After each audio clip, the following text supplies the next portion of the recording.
ఫంక్షన్స్లో చేసే బ్రెడ్ హల్వా ఇంట్లోనే సింపుల్గా ఎలా తయారు చేయాలో చూద్దామండి. దీనికోసం మిల్క్ బ్రెడ్ అయితే కనుక టేస్టీగా ఉంటుంది. ఒక 8 వరకు బ్రెడ్ పీసులను తీసుకుని స్లైసెస్ కట్ చేసుకోవాలి.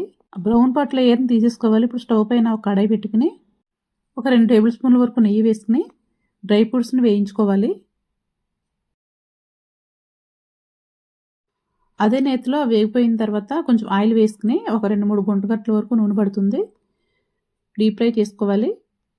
మొత్తం నెయ్యితోటైనా చేసుకోవచ్చు. నెయ్యి అయితే కొంచెం కొంచెం వేసుకుని డ్రైగా వేయించుకోవాలి. ఈ విధంగా వేగి వరకు తీసుకుని మొత్తం అన్నీ వేయించుకోవాలి.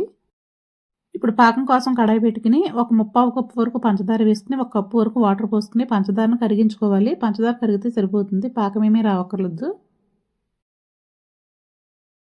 తర్వాత ఈ బ్రెడ్ ముక్కలన్నీ వేసేసుకుని మంటని మీడియంలో పెట్టుకుని ఉడికించుకోవాలి. పంచదార పాకం అంతా బ్రెడ్ పీల్ చేసుకుని సాఫ్ట్గా తయారవుతుంది, అప్పటి వరకు ఉడికించుకోవాలి. ఇలా మెత్తగా ఉడికిన తర్వాత వేయించుకున్న డ్రై ఫ్రూట్స్ అన్ని వేసేసుకుని ఒక 1/4 కప్పు వరకు పాలు పోసుకోవాలి. ఇప్పుడు కొంచెం దగ్గరకు వచ్చే వరకు ఉడికించుకుంటే స్వీట్ రెడీ అయిపోయినట్టే. వీడియో నచ్చితే లైక్ చేసి ఫాలో అయిపోండి.